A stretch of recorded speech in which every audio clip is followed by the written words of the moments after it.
nossa última aula, nós, então, começamos a estudar sobre a publicidade. Ainda dentro do grande tema práticas comerciais, a gente sabe que a publicidade, embora não seja...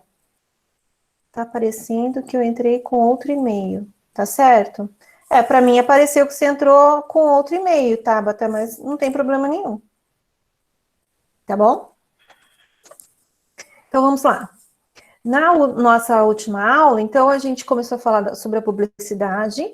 A publicidade é uma espécie de prática comercial. Ela pode ser uma prática comercial lícita ou ilícita, a depender das suas características. Ela não é uma prática comercial obrigatória. Então, o fornecedor não é obrigado a se valer da publicidade. Mas uma vez que ele resolve fazer uso da publicidade, ele deve obedecer os preceitos legais. Vimos também que a publicidade é diferente tecnicamente do termo propaganda.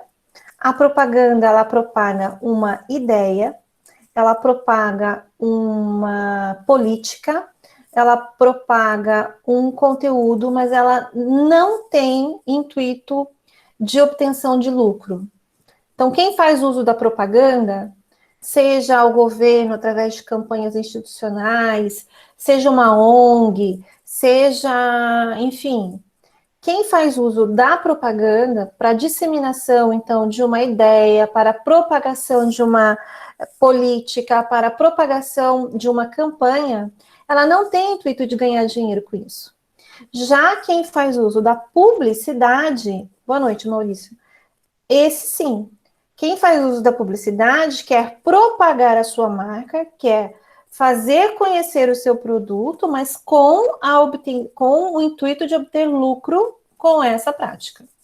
Tá? Então, essas são as principais diferenças entre os termos propaganda e publicidade. Então, agora que vocês conhecem, tecnicamente, nós vamos utilizar os termos publicidade enganosa e publicidade abusiva, e não propaganda enganosa, como a gente usualmente sempre colocou.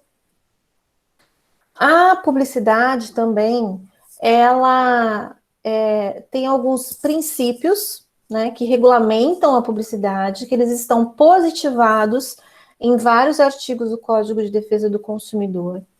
A forma de regulamentação da publicidade no Brasil adotou o sistema misto, porque tanto ocorre a autorregulamentação, ou seja, o próprio meio se autorregulamenta, e aí eu falei para vocês sobre o papel do CONAR e tudo que ele faz com relação aos conteúdos publicitários e também com relação ao Código Brasileiro de Autorregulamentação Publicitária, que não tem força normativa, mas ele serve como norte, né, para que os juízes, enfim, os aplicadores do direito também façam uso dele, como se fosse uma doutrina, né, com o mesmo intuito.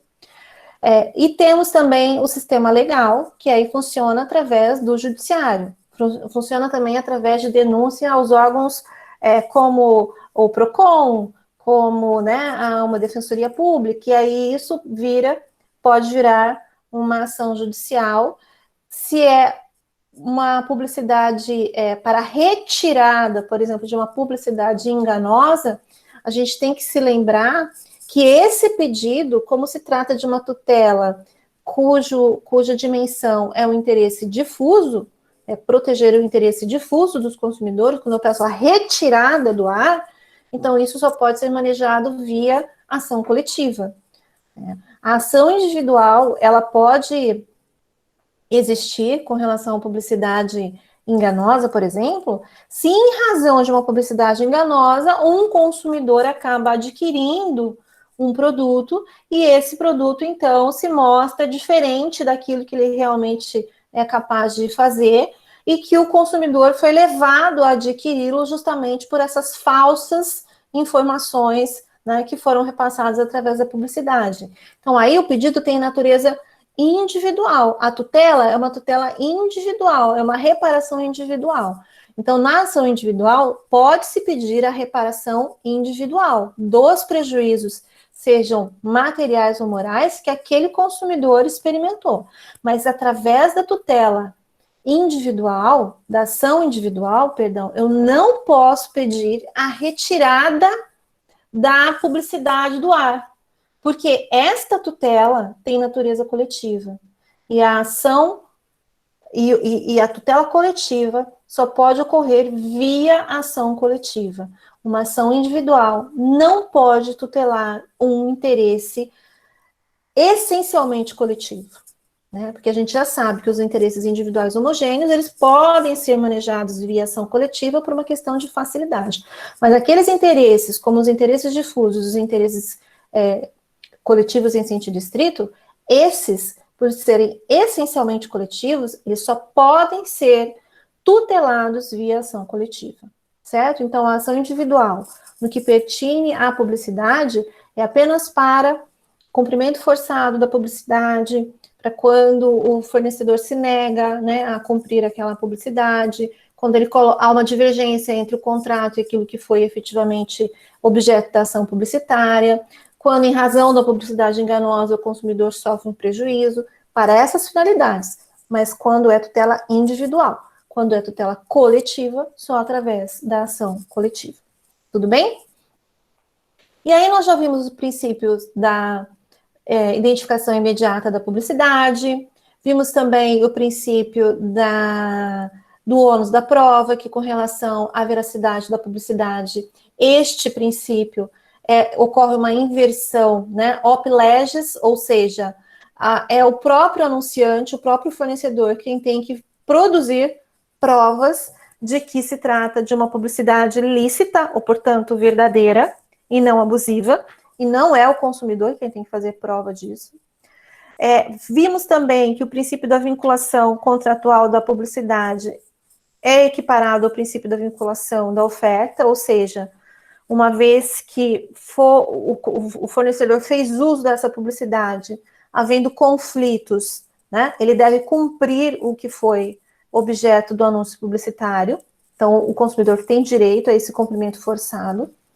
E lembrando que o direito à publicidade lícita, à publicidade verdadeira, está consagrado tanto ali no artigo 37, como também é um direito básico do consumidor, a proteção contra a publicidade enganosa ou abusiva, que é o que está previsto lá no artigo 6º, inciso 4º do Código de Defesa do Consumidor. Então, vejam a importância da veracidade da publicidade. Então, a publicidade verdadeira, né, a publicidade não enganosa e a publicidade também não abusiva é um direito básico do consumidor. O que os artigos 36, 37 fizeram foi reforçar aquilo que já estava, vamos dizer assim, expressamente garantido no artigo 6º, inciso 4º do CDC, tá bom? Então, o artigo 37, ele fala justamente a respeito deste princípio, né, da veracidade, ou seja, não importa se o fornecedor, por equívoco, né, acabou colocando uma informação errada a respeito do preço, se ele não agiu de má fé, né, não há esse juízo de valor. O que importa é o que efetivamente consta na publicidade. Se houve má fé ou não por parte do fornecedor, isso aí é indiferente. O que importa é o que efetivamente a publicidade mostrou, demonstrou. Então, se houve erro no preço, não adianta nada o fornecedor vir com a justificativa. Foi um erro do veículo, né, que acabou lá, do jornal, ou, enfim, foi um erro de um funcionário. Por quê? Porque, na verdade, a responsabilidade do fornecedor, ela é objetiva no que pertine a isso.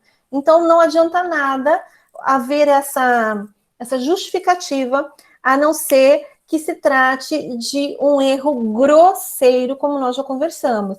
Hélio, por aí, não adianta alegar a culpa do estagiário, Bem isso, porque não vai colar, né? Essa justificativa não cola, a não ser, como nós falamos, que seja um erro muito grosseiro, né? Uma diferença muito grande com relação ao preço entre aquilo que foi publicado e que efetivamente possui o produto, tá bom? Então, vamos começar a falar agora de forma mais específica das espécies de publicidades ilícitas, tá? O que é uma publicidade ilícita? É aquela publicidade que viola os preceitos legais a respeito da publicidade. Então, é aquela que é contrária ao que está previsto em lei. E o artigo 37, nos seus parágrafos 1º, 3º e também no 2º, trata justamente a respeito desta publicidade ilícita, que são a publicidade enganosa e a publicidade abusiva. A publicidade enganosa, ela pode ser de duas formas, gente. Ela pode ser enganosa por comissão e por omissão. Publicidade enganosa por comissão é quando o fornecedor efetivamente ele informa algo que o produto não é capaz de fazer ou que não faz, ou alguma informação efetivamente diversa daquilo que o produto possui. Então, até acho que eu falei para vocês na aula passada, eu dei o exemplo do automóvel que faria 16 quilômetros com 1 litro, quando na verdade ele faz 10, né? A bateria do celular que duraria... o celular que teria lá, sei lá, 64 GB de memória, mas que na verdade só tem 32. Então, isso é uma publicidade enganosa por comissão, porque há uma divergência entre a afirmação, né, realizada pelo fornecedor, através da publicidade, e aquilo que efetivamente o produto é capaz, né, a qualidade, a característica, né, do produto ou do serviço. Então, o parágrafo primeiro determina o seguinte: é enganosa qualquer modalidade de informação ou comunicação de caráter publicitário, inteira ou parcialmente falsa, ou por qualquer outro modo, mesmo por omissão, capaz de induzir em erro o consumidor a respeito da natureza, características, qualidade, quantidade, propriedade, origem, preço e quaisquer outros dados sobre produtos e serviços. Né? Então, quando a gente fala em publicidade enganosa, é essa. Veja, olha que interessante. O legislador, ele diz assim, que a publicidade é enganosa pela possibilidade, pela capacidade de induzir em erro o consumidor. Ele não diz que ela efetivamente tem que levar o consumidor a erro, mas ela tem o potencial de levar. São coisas distintas. Então, uma publicidade pode ser considerada enganosa, ainda que nenhum consumidor tenha sido efetivamente prejudicado por aquela publicidade.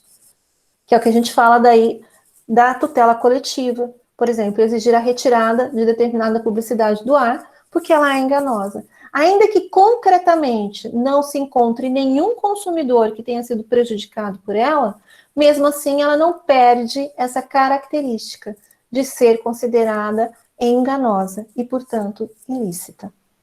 Já a publicidade enganosa por omissão é aquela que deixa de informar dado essencial sobre o produto ou sobre o serviço, de modo que, caso o consumidor tivesse essa informação, ao adquirir o produto ou ao adquirir o serviço, muito provavelmente ele mudaria de ideia.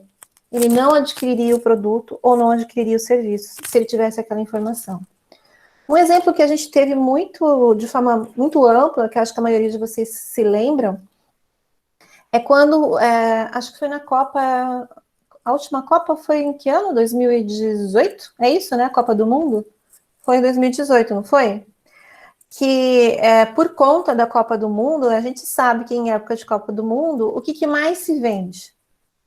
Qual é o produto que nesse período tem um boom assim de venda?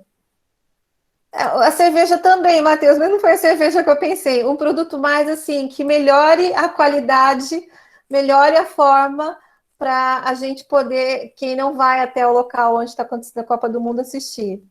Camisa do Brasil, também vende bastante. Não, para a gente poder, então, acompanhar os jogos, vou ser mais específica. TV, exatamente, a TV. Eu não fui nada específica, por isso que vocês estão certos de terem colocado aí várias coisas antes. Mas um produto que aumenta muito, né, a venda durante a Copa do Mundo, um pouco antes, é justamente a venda de TV, porque todo mundo quer ver da melhor forma possível os jogos, né? Principalmente os jogos do Brasil. Como é que você vai ver? Não é em qualquer TV que você vai ver o Brasil perder de 7-0 para a Alemanha, 7-1, né? Então tem que ser uma TV boa. E aí, nessa última Copa do Mundo, se venderam muito aqueles televisores 4K. Né? Então, se fazia, era um produto que era bem mais caro do que os demais produtos, justamente por conta da tecnologia 4K, prometia uma imagem muito superior, né, às imagens dos demais televisores. Aí você ia na loja e via lá uma televisão 4K, a imagem era muito melhor que os outros televisores que não possuíam essa tecnologia. E várias pessoas compraram esse televisor 4K. O que os anunciantes, o que os fornecedores não informaram em muitos das vendas realizadas? Que, na verdade, não havia tecnologia no Brasil nas principais TVs a cabo, como NET, Sky, Vivo, e Oi e tudo mais, na transmissão desses jogos.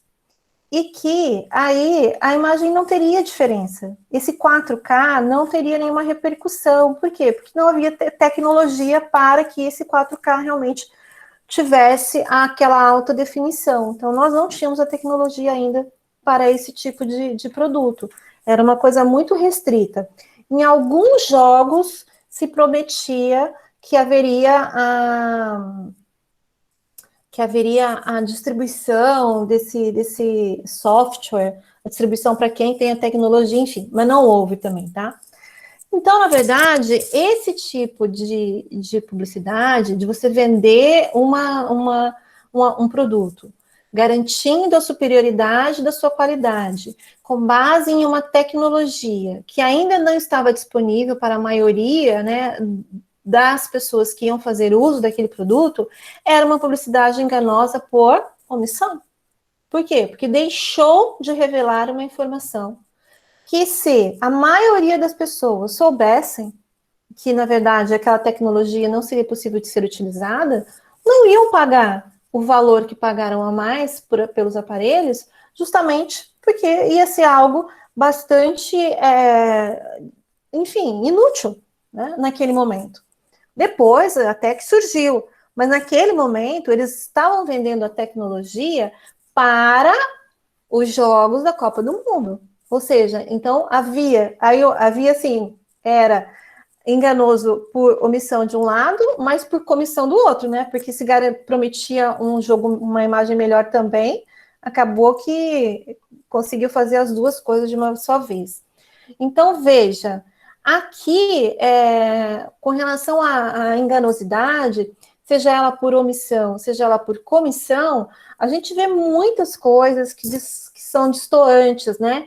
Entre a realidade do produto ou do serviço e o que efetivamente e o que é prometido através da publicidade. Então, a gente até conversou na aula passada que existem hoje várias tecnologias, assim, um avanço muito grande da publicidade por conta do avanço da neurociência, que nós já temos até um nome para isso, que é o neuromarketing, que hoje, assim, a publicidade faz uso da neurociência para conseguir, então, persuadir melhor o consumidor a adquirir produtos e serviços, a ter determinados comportamentos, né, a fazer com que os 5 sentidos trabalhem, né, para melhorar essa tendência do consumidor a adquirir um produto ou um serviço, mas que isso fica numa linha muito tênue entre a persuasão e a manipulação, né? A persuasão é algo válido, é algo lícito.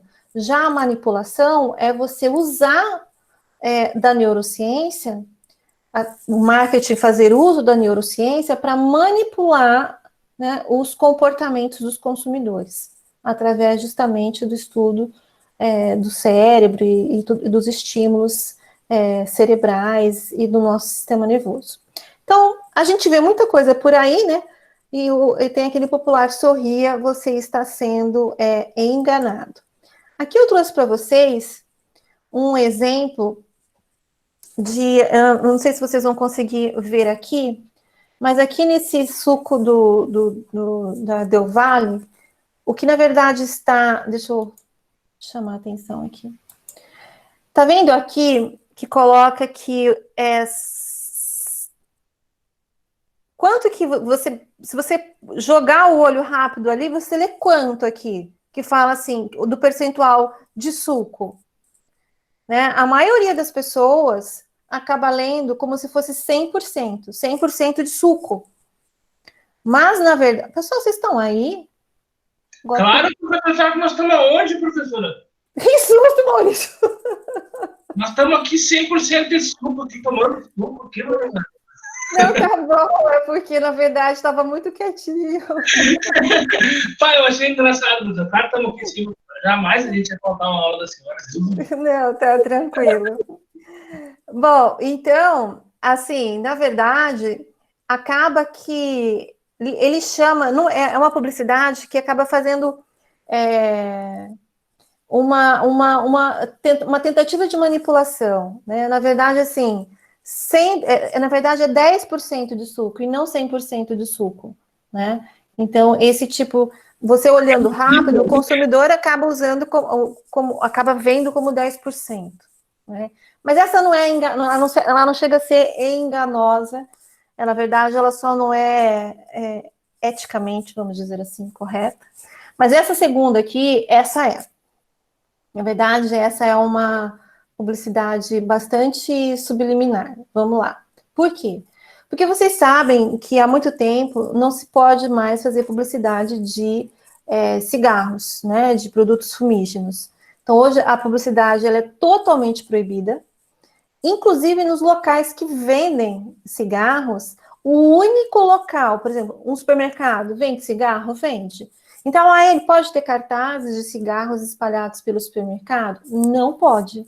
O único lugar que pode ter alguma menção aos cigarros e a tudo mais é o local onde é efetivamente vendido. Então, se no supermercado inteiro, o local que vende é um cantinho lá, é só lá que pode, né? E na TV não pode, em escritos não pode, jornal não pode, rádio não pode. A publicidade do cigarro, né, ela é proibida porque é comprovado que faz mal à saúde. Só que os fabricantes de cigarro, né, eles eram os maiores patrocinadores da Fórmula 1. Né? Então, normalmente, e eram patrocinadores de vários eventos esportivos, inclusive. Havia uma ligação muito grande, né, entre o estilo de vida do esportista com o cigarro. Né? Fazia uma falsa, como se fumar deixava você mais, sei lá, né, melhor de saúde. Era o contrário, né? Tem uma pergunta, professor. Fala, Maurício. Professora, é aquele monte de coisa que coloca nos mercados ali, preço errado em produto, em outros produtos, para mim não é errado também? Na verdade, isso acaba sendo também o preço na gôndola, ele tem que estar correspondente àquilo que o produto efetivamente está ali, né? Então, tem que estar o preço e o produto. Se na hora que você for passar no caixa houver diferença entre o preço da gôndola e o preço que passa no caixa, o consumidor tem direito ao preço que está, ao preço mais favorável ao consumidor, o preço mais baixo. Eu não expliquei direito, deixa eu tentar fazer com que a senhora entenda. Assim, ó, muitas vezes a gente vai naqueles balcão frigorífico ali, a gente olha a primeira coisa que está ali, tem uma fileira de produto e um preço. A gente nem lê o nome do produto pequenininho, vai direto naquele preço, pega o produto e vai embora. e eles misturam os preços ali, entende? Sim, se ficar demonstrado que, na verdade, não corresponde ao produto, ele também tá te confundindo, né? E isso é uma publicidade enganosa. Né? Então, na verdade, claro, o que o consumidor vai fazer? Ele vai lá e vai dizer, olha, mas na verdade vocês estão colocando um preço aqui e outro para chamar atenção, e isso leva a uma confusão do consumidor. Aí, nessa hora, o supermercado dificilmente vai querer reconhecer esse erro. Né? Então, o que eu sugiro? Tira foto, né, e faça uma denúncia ao PROCON, né, faça uma denúncia, porque se você tirar a foto, não tem como eles negarem depois. Né? Por exemplo, o cara coloca assim, uma prateleira cheia de sabão e coloca o preço do chocolate embaixo. Né? A gente olha aquele preço e vai direto no sabão ali, pega, a gente nem não fica lendo a etiquetinha por etiquetinha, entende? Tem que haver um cuidado também por parte do consumidor, claro, porque tem um supermercado, a depender do supermercado, tem mais de 100 mil itens dentro de um supermercado. Então, também é inviável que eles coloquem preço em cada produto por conta do volume. Então, existe uma lei que autoriza que eles façam uso do preço na gôndola e não no produto. Só que a lei também exige que eles coloquem... Mas eu entendi o que você disse. Por exemplo, tem o preço na gôndola, mas o que está em cima não corresponde. Então, está errado. Às vezes a gente olha, poxa, esse produto... Às vezes o produto está tão barato, a gente vai ali, pega e não é. E às vezes é o mesmo produto discriminado de uma forma diferente, sabe? Isso também está errado. Então, se houver diferença entre aquilo que está discriminado, então o consumidor sempre tem direito a levar aquilo que for mais barato. Então, se existe uma diferença de pesos, de gramas de chocolate, mas aquela descrição não corresponde àquele produto, então essa diferenciação acaba tendo que ser interpretada em favor do consumidor. Essa é a regra. Oi. Boa noite. Professora, então, teve um ocorrido comigo há um tempo atrás, né, que estava com a descrição errada. Né, tava lá, oferta, tipo assim, bis leite, né, mas não falava nem, estava assim, bis leite sabores, não falava nem se era o preto nem era o branco, entendeu? E aí eu peguei a caixinha, verifiquei se era o preto ou o branco, e aí a hora que fui passar, eles não quiseram passar e trocar o valor para mim. Aí eu falei assim, beleza, tranquilo, eu vou voltar lá e vou fazer um vídeo. A hora que eu comecei a fazer o vídeo e filmando, né, que eles tinham me tratado bem mal, tinha me desmerecido no mercado, toda essa situação bem constrangedora, chegou o segurança e falou assim, não, ó, o senhor sabia que não pode filmar aqui dentro. Eu falei, por que não? Eu já sabia do meu direito de consumidor. Ele falou assim, não, porque simplesmente por causa dos royalties, tipo assim, das marcas que tem aqui. Eu falei, não, eu posso filmar, mas para não ter problema, eu apaguei o vídeo. Só como o iPhone tem como recuperar o vídeo, para mim não ter mais discussão. Mas eles alegam que você não pode tirar foto e filmar dentro do estabelecimento. Então, a maioria das pessoas que não sabe o direito do consumidor, não sabe realmente o que pode e não pode fazer, a pessoa fica quieta, baixa a cabeça e vai embora. E vai embora. Claro, com certeza. É isso que acontece na prática. Porque, assim, embora hoje o direito do consumidor ainda seja bastante conhecido, ao mesmo tempo ele é desconhecido da maioria das pessoas.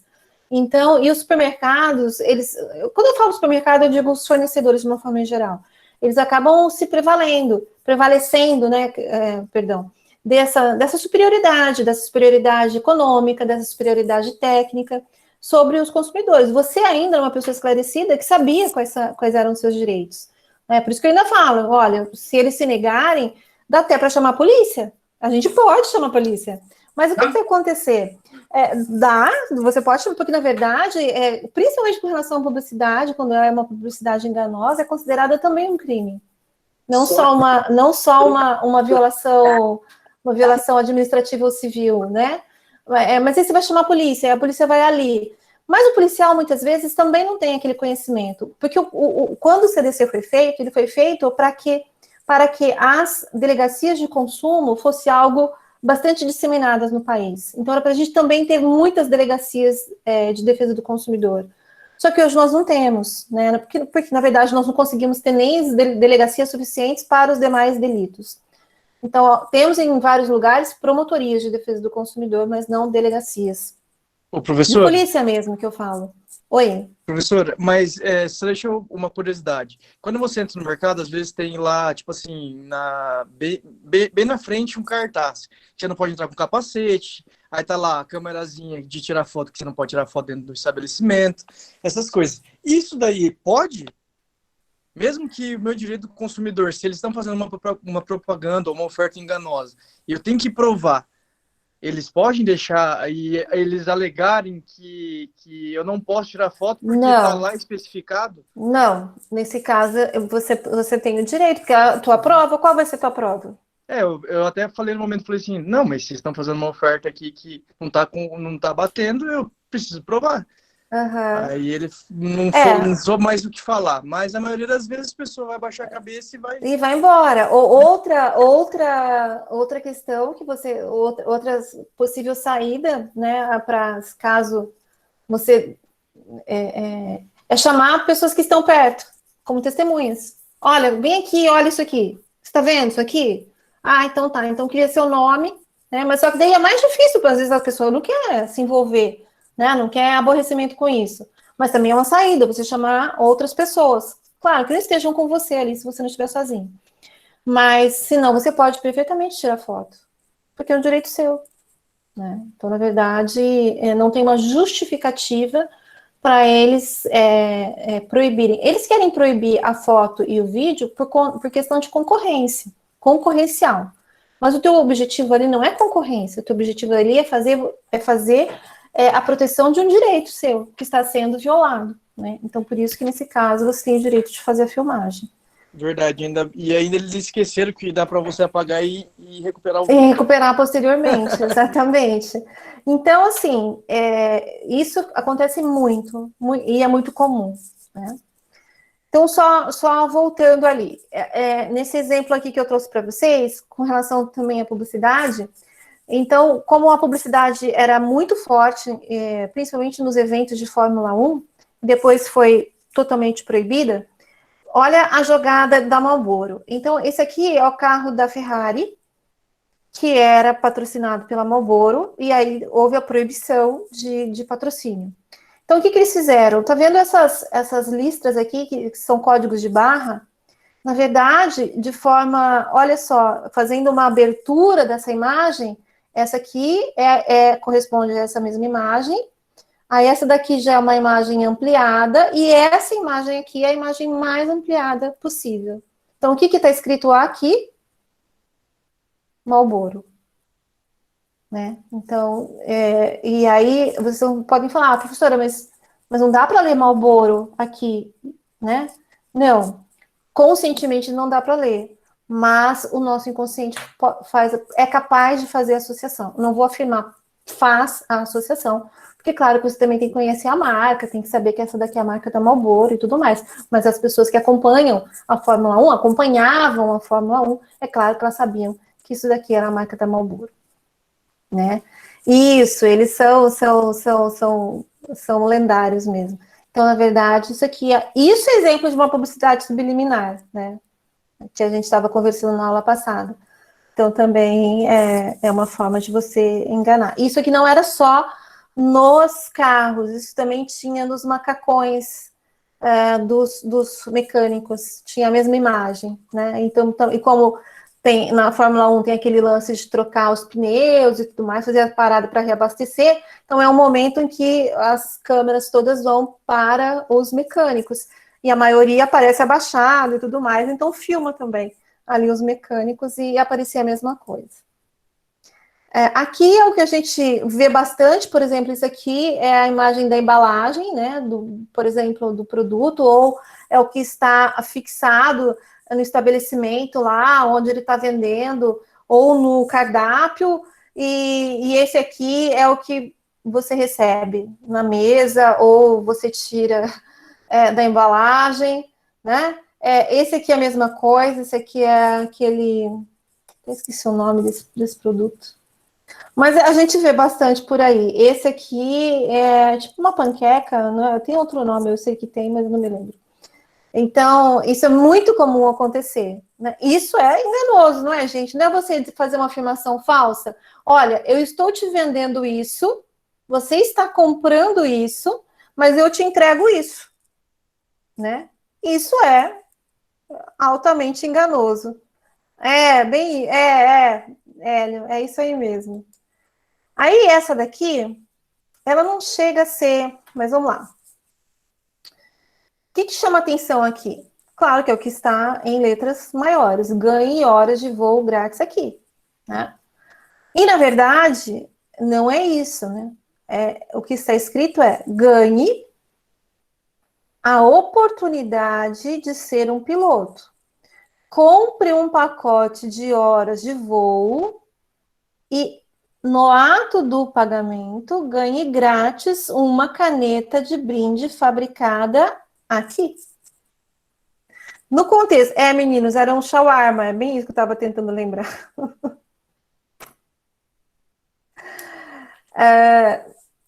Isso é um anúncio enganoso? Foi o que o Leno colocou aqui. O curioso do cigarro é que é um produto que, mesmo com a propaganda negativa do Ministério da Saúde, as pessoas continuam fumando. Leno, foi bem observado, e deixa eu falar com vocês de novo sobre o neuromarketing e a questão da neurociência, para vocês verem como que o nosso cérebro é uma coisa muito doida.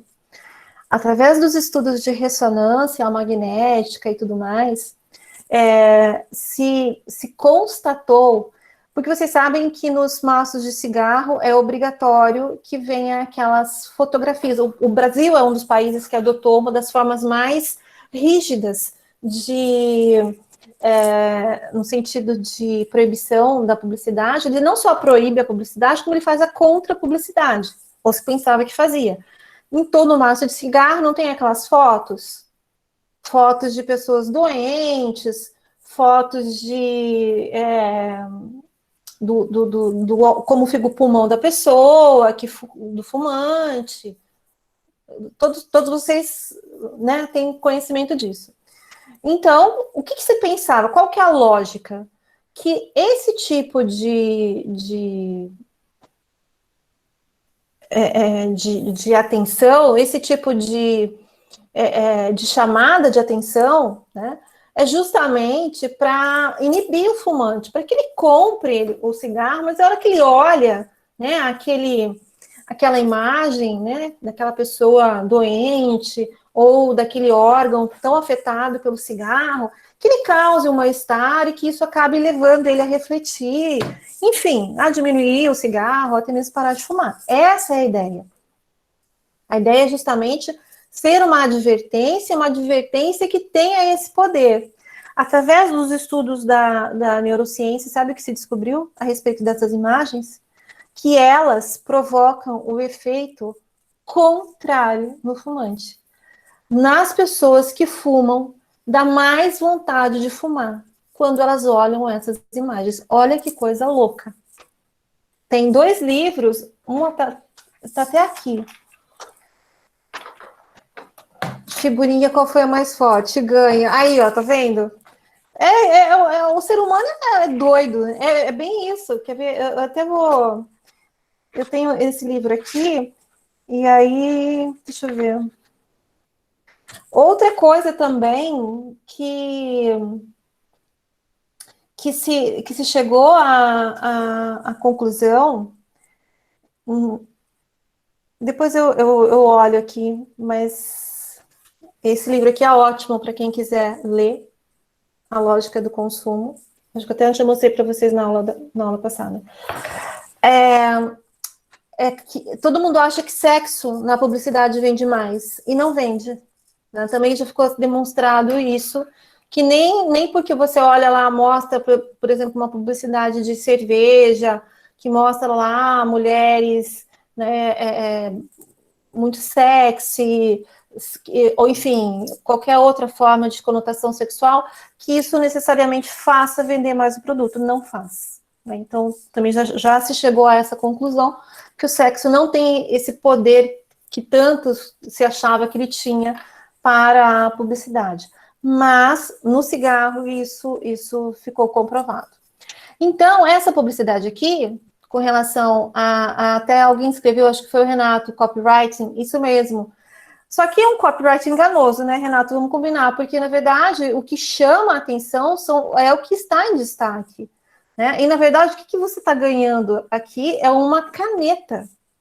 Então, assim, poxa, então é uma forma de você induzir o consumidor, chamar a atenção do consumidor, mas chamar de uma forma enganosa, né? De uma forma, enfim, não é nada legal. Ô, professora, isso aí tem muito, o que mais vejo no mercado. Você vai lá ver, acha que está numa oferta, alguma coisa, aí embaixo escrito bem pequenininho. Tem bastante cashback, que fala assim, se você comprar tal produto, até R$50, você ganha um cashback de 50 de volta no cartão. Mas aí embaixo tá tais produtos que você tem que comprar. Isso, muito usado. Em farmácia também eles usam bastante. Na verdade, eles colocam dois preços, né? Um cheio e outro na metade. Você acha que é o produto que está na metade, mas aí você vai ler direito. Aí, se você comprar dois, você vai ter 50% de desconto na segunda unidade. É muito usado mesmo. É assim, gente. É ilegal e nem por isso se deixa de usar. Por quê? Porque não se tem como punir de forma. Você pune hoje, amanhã eles repetem. Então tem que ser algo cultural mesmo. Tem que se criar uma cultura de que fazer corretamente é o melhor, né? Porque não adianta, é o cachorro correndo atrás do rabo. Né? No caso, os órgãos de defesa do consumidor correndo atrás e não adianta, eles não conseguem, né, sancionar de forma adequada. Olha só, na compra de 2 pneus, isso aqui estava numa placa. Na compra de 2 pneus, seja qual for o seu sexo, tem a troca do óleo grátis. Né? Então, é também uma forma de você acabar aí, enfim, chamando a atenção de desespero. Ô, professora, deixa eu pedir uma curiosidade que eu sempre tive. Às vezes eu assisti o Celso Russomano, né, na TV.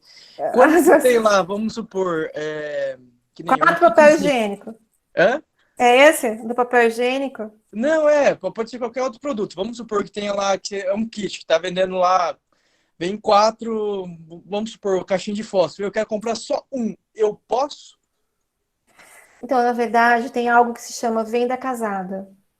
Que é você não poder condicionar a compra de um produto à aquisição de outro, sem que você disponibilize a possibilidade do consumidor comprar a unidade. Vamos supor que tenha lá só o kit e não tenha a unidade. E eu quero comprar um. Então, eu vou te falar bem assim, na sinceridade, o que eu acho, tá? Assim, na verdade, se você for na literalidade, essa prática, por exemplo, do papel higiênico, realmente o consumidor teria o direito de levar um, porque, na verdade, ele só está com a opção de levar 4, então seria uma venda casada, tá? Porque, na verdade, ele tem o direito de levar um se ele quiser só, né? Porque eu não posso condicionar a aquisição de mais, porque se chama venda casada, está lá no artigo 39, inciso 1. Só que, gente, quem, assim, na verdade, hoje em dia, quem vai no supermercado para comprar um rolo de papel higiênico? Então, eu acho que a boa-fé, eu acho que ela tem que ser uma via de mão dupla, sabe? Então, assim, na literalidade da lei, e para dar audiência do Celso Russomano, ele até faz aquele negócio, e claro que o supermercado acaba levando, porque ele não quer aquela barulheira lá no supermercado. Mas não tentem fazer isso em casa. Não, com certeza. Porque, na verdade, assim, também não é de boa fé. Porque, no caso da caixa de fósforo, é a mesma coisa. Sim. Porque, assim, são valores tão pequenos. Agora, é claro que se a pessoa demonstrar que ela não tem condição de comprar mais, isso pode acontecer. Existem pessoas muito pobres, né? Então, aí, sim, aí eu acho que tem sentido você fazer isso. Mas na maioria dos casos, não. Agora, diferente é condicionar, por exemplo, porque tem pacotes com 10, 15 volumes de papel higiênico. Aí não, né? Aí, claro, que eu tenho direito de levar 4, que é o mínimo, né? Que normalmente as pessoas levam, e tudo bem. Esse caso... Oi? Tem Cianorte aqui, não viu o mercado aí lotado com papel higiênico neve para vender as pilhas ali? O que tem? não sei se a senhora viu, R$ 9,90 e hoje estava R$ 8,90, 10 papel higiênico, 10 rolos de papel higiênico neve numa promoção. Só que tu vai olhar lá, eles tiraram 10 metros de papel de cada rolo do neve.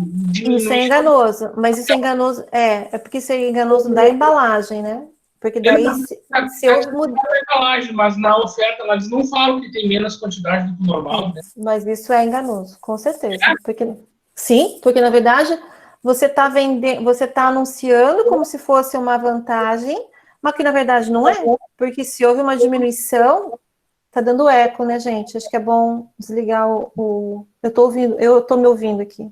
Então, eu só vi isso porque eu fui ler a embalagem lá, mas no anúncio da publicidade não tá falando, essa embalagem é nova, vem com 10 metros a menos. E na embalagem tá avisando que houve diminuição? A embalagem tá avisando que não é 30 metros. Não diz não é 30 metros, só diz assim, 20 metros.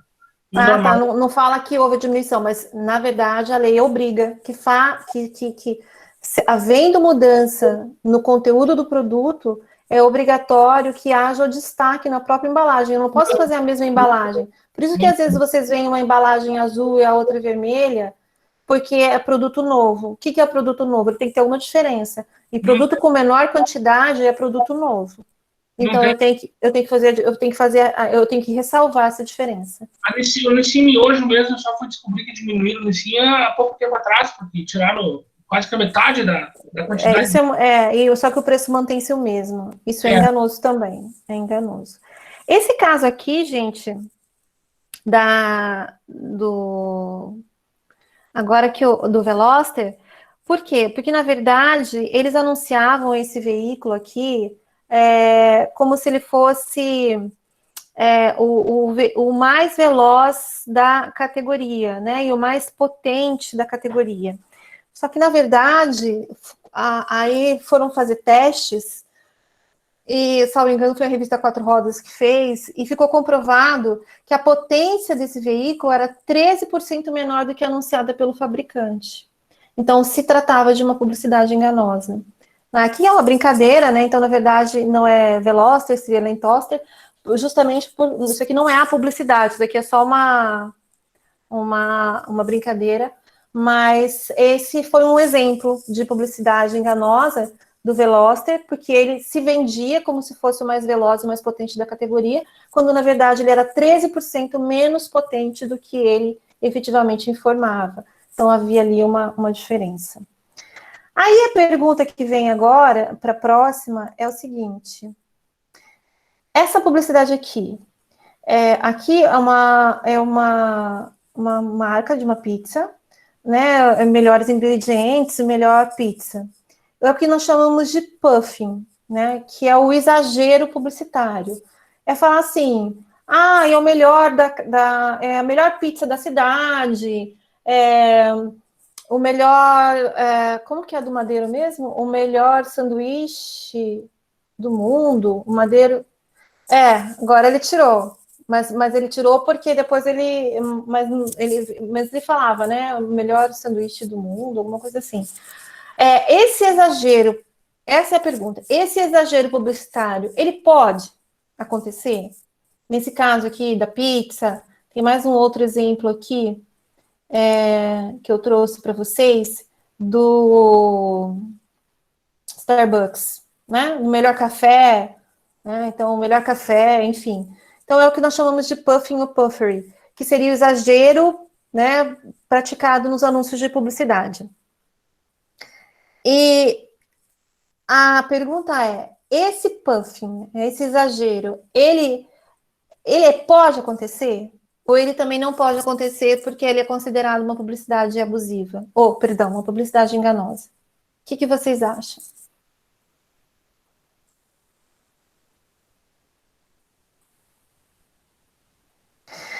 Eu até acho o café da Starbucks assim meio aguado, mas tudo bem. Então, olha só, esse tipo, com essas frases que eu coloquei, com esses exemplos que eu coloquei para vocês, o melhor café, o melhor pizza, tem acho que de uma marca de massa de tomate que fala assim, selecionamos os melhores tomates para o melhor molho de tomate. Esse tipo de afirmação é possível. Agora, o que não pode? Por exemplo, o carro mais econômico da categoria. Isso não é um exagero, isso é uma afirmação. Então, tem que ser efetivamente o carro mais econômico da categoria. A pizza mais barata da cidade. Isso não é exagero, isso é uma afirmação. Então, aquela pizza tem que ser a mais barata da cidade. Então, vocês percebem a diferença?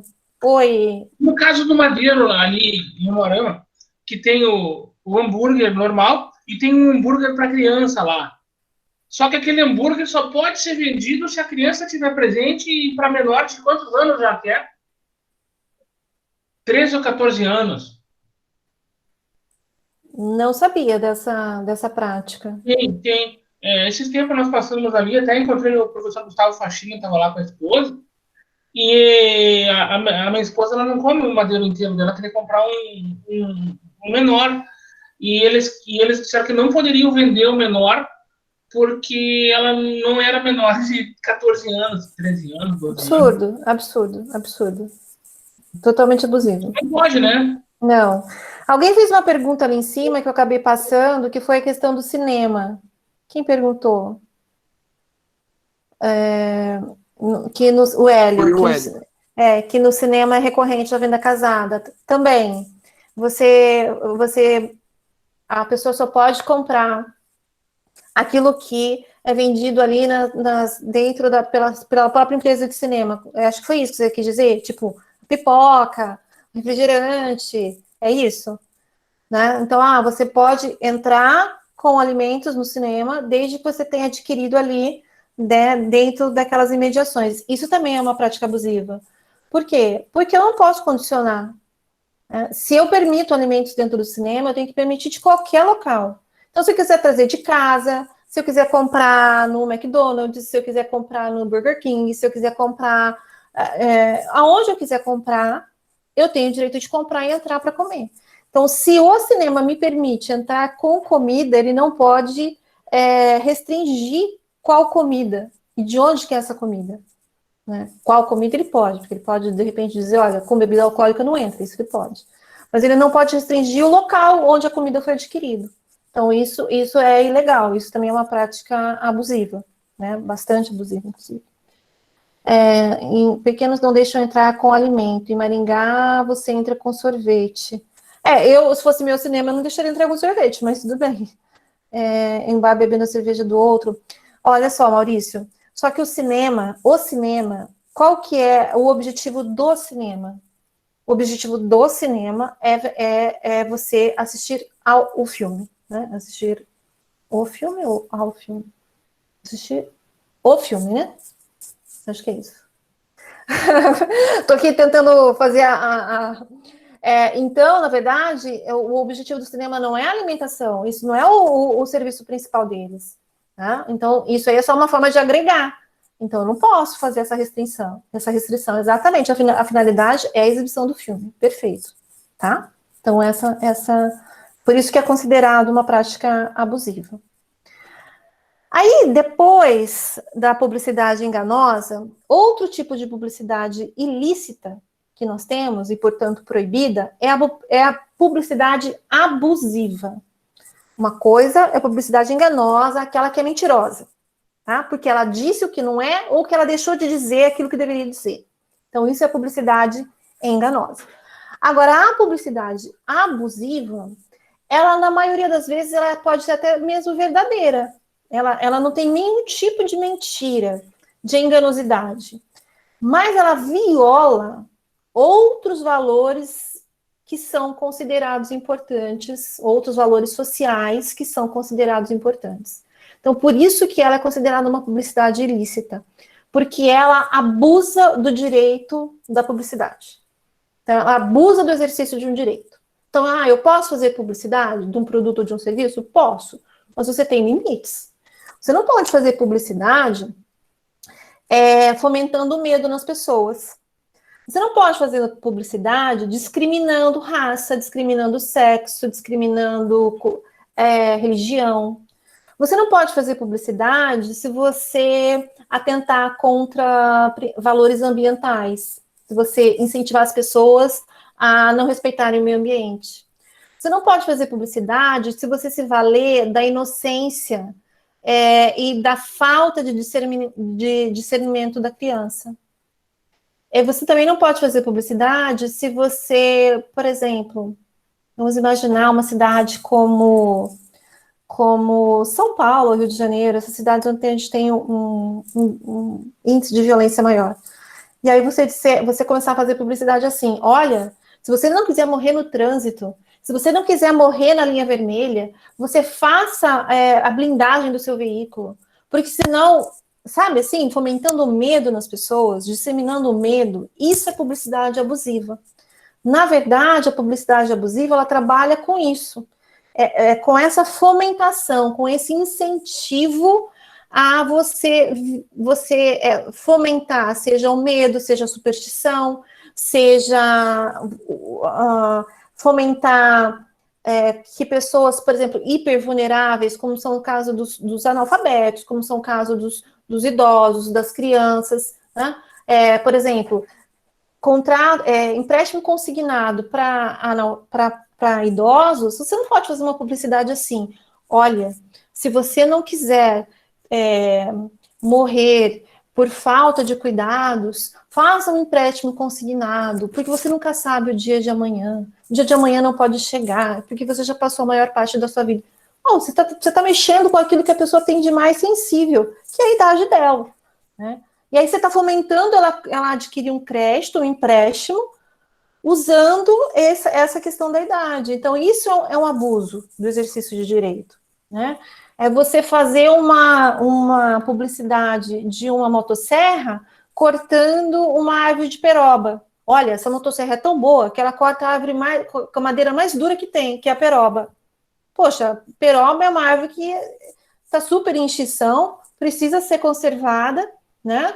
Então, assim, também é uma publicidade abusiva. Publicidade infantil, publicidade alimentar infantil é proibida, né? O próprio STJ já proibiu a publicidade infantil de alimentos. Quem tem que decidir o que a criança vai consumir, o que a criança vai se alimentar, são os pais, não a própria criança.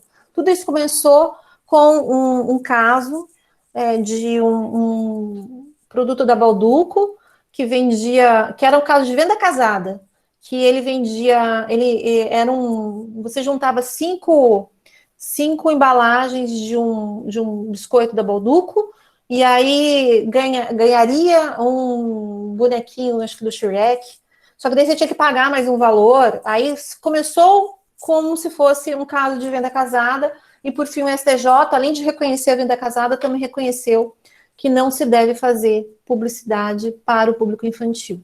Por quê? Porque quem decide o que a criança vai comer ou não é o pai ou a mãe, porque a criança não tem o discernimento de saber se aquilo faz não ou bem para a sua saúde, né? Então, essa é a questão.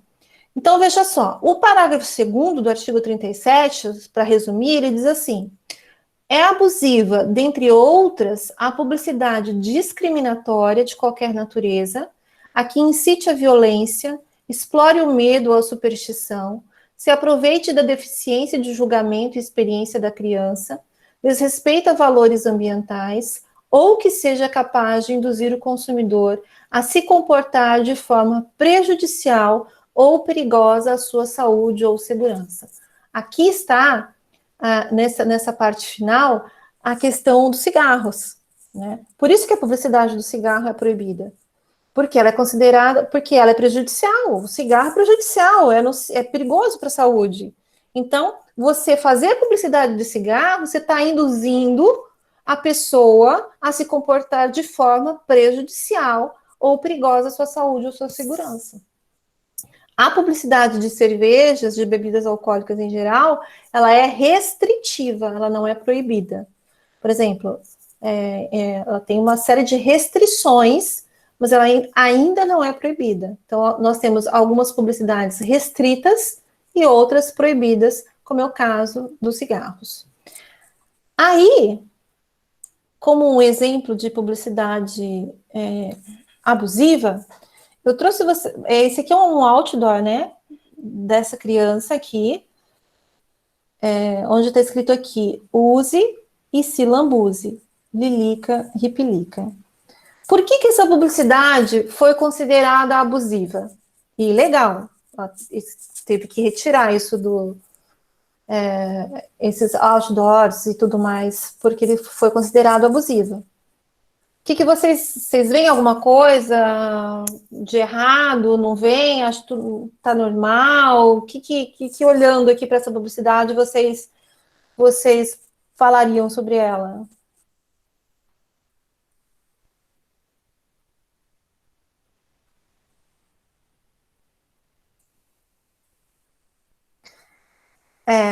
Essa publicidade. Olha, essa criança essa criança está colocada numa pose, né? Numa pose fotográfica exatamente, todos aí acertaram, né?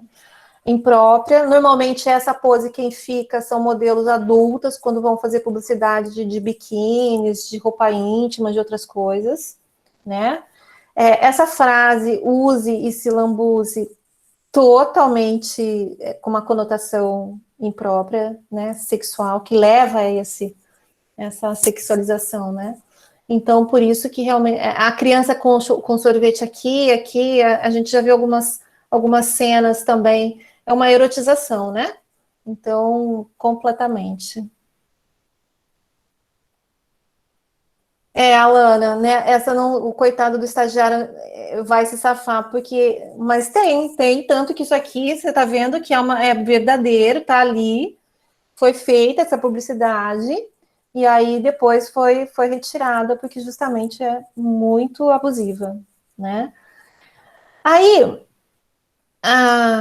essa outra marca, né, a Benetton, ela é conhecida como uma marca que utiliza bastante a sua publicidade como forma de críticas sociais, ideológicas e tudo mais. Ela usa bastante. Só que tem uma linha muito tênue, gente, na publicidade abusiva. Na enganosa é mais fácil, né? Porque a gente faz aquela análise. É verdadeiro, não é verdadeiro, né? Portanto, enganoso. Na publicidade abusiva, a linha entre aquilo que pode e aquilo que excede e que daí vai violar, vai discriminar, vai sexualizar, é muito tênue. Essa publicidade aqui, por que ela foi considerada assim? Porque a gente é abusiva. Porque, na verdade, a gente tem que pegar o consumidor médio. Eu não estou fazendo publicidade nem para a pessoa mais altamente intelectualizada, nem para a pessoa mais analfabeta, né? Mas eu tenho que também ver o público da marca, mas é o consumidor médio. Então, o que essa imagem ela nos remete? Exatamente, Maurício. Perfeito, exatamente. Aqui, né? O loirinho, cachinhos dourados, né? É a criança que está sorridente, né? Olha só, quem está sorridente aqui? A loirinha dos cachinhos dourados. E quem que está com o olhar, né? Parece meio com esses dois, né? Dois chifrinhos. É claro que, olha só, a marca, ela se defendeu dizendo que, na verdade, isso era uma crítica a esse estereótipo de que o loirinho cacheadinho é sempre bonzinho e que o moreno, isso, aquilo, é sempre o malzinho. E que em crianças, ambas são iguais, tanto que elas estavam abraçadas e tal. Essa foi a defesa da marca. Só que não é essa, tanto que quando eu perguntei para vocês, o que primeiro remeteu para vocês foi essa ideia do bem e do mal, né? De que realmente, olha só, né? O loirinho, o bonzinho, o clarinho, né? Se vocês pegarem, claro, hoje mudando bastante, mas antes, muitas princesas, né, da Disney, nos filmes mais antigos, né? Normalmente as mulheres boazinhas são as loiras, né? E as morenas, nem precisa ter a pele da cor morena, mas com o cabelo moreno, já são as más. É um estereótipo, é uma discriminação. Hoje a gente sabe claramente, mas antigamente isso era vendido de uma forma muito comum. Então, a loirinha era boazinha, né? E a morena do cabelo escuro era a má, né? Então, tem várias princesas da Disney que venderam essa imagem, vários filmes venderam essa imagem, né? Então, realmente é uma publicidade abusiva, não dá para a gente dizer que não é. A próxima, vamos lá, e dizer.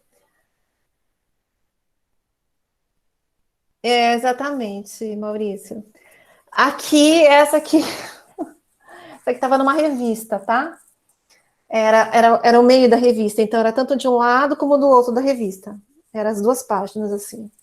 Compre que eu dou para você. Era o que chamava atenção. Mas, na verdade, o que ela estava dando? O emplacamento grátis, né? Então, era...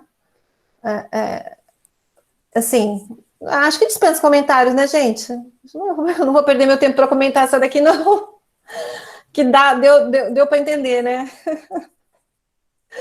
Então, tranquilo. Então, a gente pode seguir nessa que deu para entender por que ela é abusiva. Aí, essa outra aqui que eu trouxe foi um caso bastante interessante. Olha só, isso aqui chegou no CONAR. Perto de 1.000 consumidores de todo o país escreveram ao CONAR protestando contra a campanha da Volkswagen em que um gato preto seria associado ao azar. Os consumidores temem que o filme reforce o mito popular e que justifique maus tratos contra o animal, inclusive pela imprecisão de que foi esguichada água sobre o gato quando ele pulou sobre o capô do carro. Né? Aí forma bem aquele gato assim. A defesa enviada pela anunciante e a agência negou tal interpretação, procurando esclarecer que toda a estruturação do filme visava ilustrar como seria um motorista supersticioso e como isso seria inútil diante dos itens presentes no modelo anunciado. Aí o relator votou pela alteração, olha que bacana, votou pela alteração por considerar que o filme desrespeita mandamentos do código, o código que ele está se referindo é o Código Brasileiro de Autorregulamentação Publicitária, porque é um julgamento do CONAR. Em particular, quanto à exploração da superstição e maus tratos contra animais. Seu voto foi acolhido por maioria. Então, também foi uma publicidade aqui, porque ela explorava o medo ou superstição das pessoas e que podiam levar, e que podia ter um agravante maior ainda, que seria justamente os maus tratos aos animais. Então, assim, né, são exemplos de publicidades que ela não é enganosa, né, não tem nenhuma mentira, mas tem um excesso, né? Tem algo que a torna justamente ilícita, porque aqui, quando a gente fala em abusividade, a gente não está vendo essa questão de ser mentira ou não, né? Como eu já falei para vocês, a abusividade, ela está preocupada com outros valores, né? E por isso mesmo é que a publicidade acaba se tornando, né, ilícita. Aí essa conhecida, acho que a maioria de vocês já viu, né, que crianças e adolescentes não são mercadorias, são seres humanos. É uma campanha que foi feita justamente contra essa publicidade tão ferrenha ao público infantil e ao público juvenil, infanto-juvenil, justamente porque as nossas crianças, né, estão sendo bombardeadas com essas informações. É aquilo, né, você, quem tem filho, sabe. Você ensina várias coisas para o seu filho. Você ensina seu filho a falar seu nome, a falar boa noite, a falar obrigado, a falar por favor. Você nunca ensina seu filho a falar pai, mãe, compra isso. Mas ele fala. Né? Muita criança pequenininha fala, compra isso, mamãe, compra isso, papai, onde que ela aprendeu? Né? Então, isso foi colocado de alguma forma na cabeça deles. E isso existe, né? E nós precisamos combater mesmo. O que se pleiteia, tem um instituto que se chama Instituto Alana, que ele trabalha muito com essa questão da publicidade infantil, né? A defesa da criança. E ele trabalha bastante as campanhas para diminuição e, claro, o objetivo final é a proibição da publicidade infantil, mas para isso nós precisamos de uma lei. Não existe lei ainda que proíba a publicidade infantil. Então, mas é algo que deveria realmente acontecer. E aí, vamos lá, então, traçando as principais... também, porque a obesidade... sim, verdade. A obesidade hoje é um problema mundial, né? E nós somos bombardeados com publicidade de comida dia e noite, em todos os lugares, né? Então, também é algo que... Juliana, eles até nem podem ser formados em neurociência, em neuromarketing, né? Mas eles são todos, como se diz? Eles são todos, não são representados, mas eles são todos, assim, o suporte deles, né? As pessoas que estão ali trabalhando com eles, principalmente esses youtubers mais famosos, que já tem toda uma equipe, né, de assessoria, eles são assessorados, né, por pessoa, claro, né, o neuromarketing hoje uma das profissões, assim, o marketing é uma das profissões mais buscadas, né, que está mais em ascensão, perdão, e o neuromarketing também tem crescido muito, muito, muito. Todos os melhores cursos de marketing já tem ali uma parte de neuromarketing, né?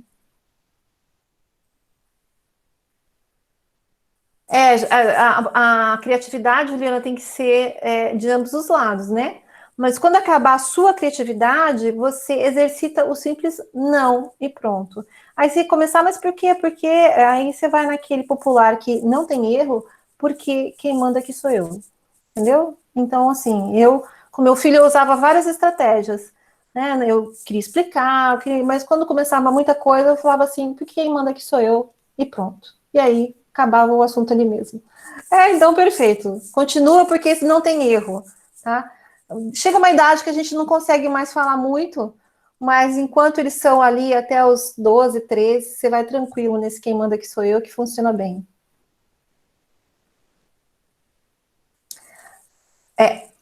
Isso, Alana, aquela que denigre outro produto.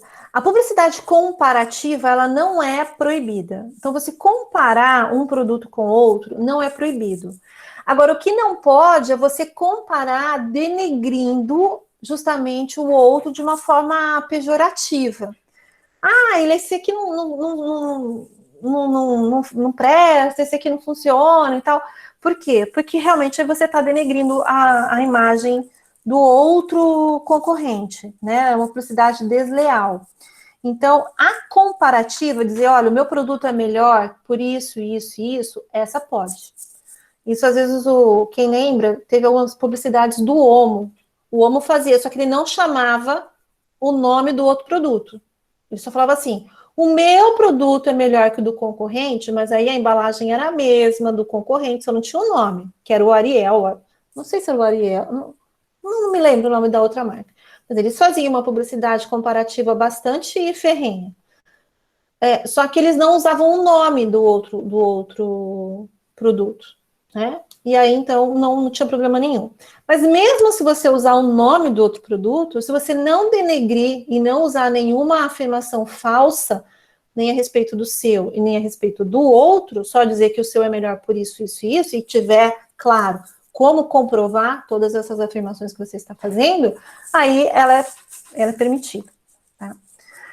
Então, olha só, as diferenças entre publicidade enganosa e abusiva, como a gente já falou, basicamente é que a publicidade enganosa é aquela que é inteira ou parcialmente falsa, por dizer algo que o produto não é, ou por deixar de dizer, capaz de induzir o consumidor ao erro. Capaz, não precisa induzir. Ela tem que ter o potencial de induzir. Já a publicidade abusiva é aquela que fere a vulnerabilidade do consumidor, podendo ser até mesmo verdadeira, mas que pelos seus elementos ou circunstâncias ofendem valores básicos de toda a sociedade, certo? Então, por isso que ambas são consideradas ilícitas. Valéria, quais são as punições para a publicidade enganosa abusiva? A publicidade enganosa e abusiva ela pode ser sancionada administrativamente, então o PROCON pode sancioná-la. O CONAR não é uma sanção legal. O CONAR ele tem a autorregulamentação que a gente já conversou. Então, o CONAR determinou, sugeriu, né, a retirada, mas isso é dentro da competência da autorregulamentação. Estou falando agora no aspecto legal. Então, a sanção administrativa, ela pode ser feita pelo PROCON, por exemplo, né, pela promotoria. Então, uma sanção administrativa. A sanção pode ser judicial, então administrativa e judicial. A sanção pode ser no âmbito civil, então uma reparação por danos materiais ou por danos morais, individual ou coletiva. E existe também sanção criminal, tá? Com relação à publicidade enganosa e à publicidade abusiva. Então, lá na parte penal do Código de Defesa do Consumidor, existe a previsão de sanção criminal. Com relação à sanção administrativa ainda, uma forma de sanção administrativa e também pode se dar no âmbito judicial, é a contrapropaganda. O que é contrapropaganda? Então, uma empresa, por exemplo, diz que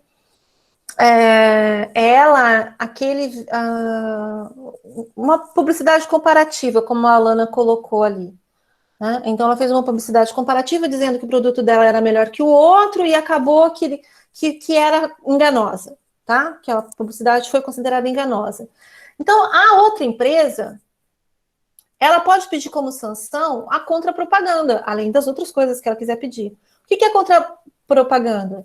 É este fornecedor publicar outra publicidade onde ele vai se retratar, onde ele vai dizer que, na verdade, olha, quando ele disse isso, na verdade, não, né, não foi comprovado, enfim, é uma retratação, é o que a gente chama de contrapropaganda. E a contrapropaganda, ela tem que se dar com os mesmos critérios. Por exemplo, se aquela publicidade, a contrapropaganda, eu estou falando o nome contrapropaganda porque a lei chama de contrapropaganda, mas deveria ser contrapublicidade o nome correto, tá? Mas é assim que é chamada. A contrapropaganda, ela tem que se dar nos mesmos cenários, nos mesmos moldes que a publicidade foi realizada, que é a publicidade enganosa. Então, se a publicidade enganosa, ela foi veiculada em horário nobre, na televisão, por exemplo, a contrapropaganda também tem que ser veiculada em horário nobre. Certo? Então não adianta nada, por exemplo, eu veicular a publicidade enganosa em horário nobre, aí ser condenada a fazer a contrapropaganda e veicular ela às 4 da manhã. Porque é claro que não vai ter o mesmo efeito, né? Então, a contrapropaganda, ela já não é, claro, ela não vai ter os mesmos efeitos, mas ela tem que chegar o mais próximo possível, né, de conseguir combater os efeitos nocivos da publicidade enganosa ou da publicidade abusiva. Ficou claro isso? Tá? Então, sempre lembrando assim, tá, pessoal, para a gente finalizar essa parte, que o objeto jurídico, né, a tutela jurídica que pretende se resguardar na publicidade abusiva é a saúde do consumidor, são os valores éticos, né, são os consumidores hipervulneráveis, como as crianças, os idosos, né, e esses valores éticos tão caros à nossa sociedade.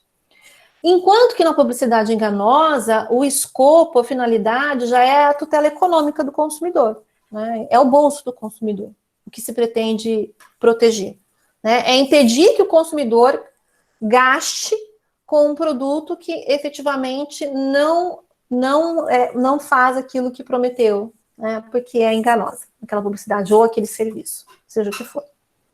Tá bom? E aí, o quinto e último princípio que a gente já conversou é o princípio da inversão obrigatória, né, do ônus da prova, que está lá no artigo 38. Então, lembrem-se, isso adora cair em concurso, mas claro que o nosso objetivo maior aqui não é prepará-los para concurso, mas eu acho bacana vocês terem essa ideia, e até mesmo quando vocês forem advogar, que quando a gente fala em ônus da prova, no CDC, a regra é a mesma do Código de Processo Civil. Quem afirma, quem alega é quem prova. Essa é a regra, é a mesma do Código de Processo Civil. Porém, é possível, de acordo com o artigo 6º, inciso 8º do CDC, que, em se tratando da hipossuficiência ou da verossimilhança das afirmações do consumidor, é possível a inversão do ônus da prova, quando o juiz assim o entender. Daí ele despacha, determinando a inversão do ônus da prova. Porém, tem duas hipóteses de inversão automática do ônus da prova no CDC. Uma é com relação ao fato do produto e do serviço. O fornecedor, ele só não será, o produto só não será considerado defeituoso, o serviço só não será considerado defeituoso quando o fornecedor provar uma das excludentes da responsabilidade civil, que é que não colocou o produto no mercado, que mesmo tendo colocado o produto no mercado, o defeito não existe, né? Culpa exclusiva do consumidor, então, ou fato de terceiro. Agora, e essa é a primeira possibilidade de inversão op legis, que a gente chama, né? E a segunda possibilidade de inversão op legis é a da questão da veracidade da publicidade. Então, quem tem que demonstrar que a publicidade é verdadeira é quem faz o anúncio, é o fornecedor, e não é o consumidor. Ficou claro isso? Se ficou claro, por favor, coloquem um sim aí para mim. Tranquilo? Que ótimo, que ótimo. Pessoal, então, olha só. Visto isso... Obrigada, Maurício. Visto isso, eu vou fazer duas coisas. Eu vou parar a nossa gravação aqui, nós finalizamos, ok?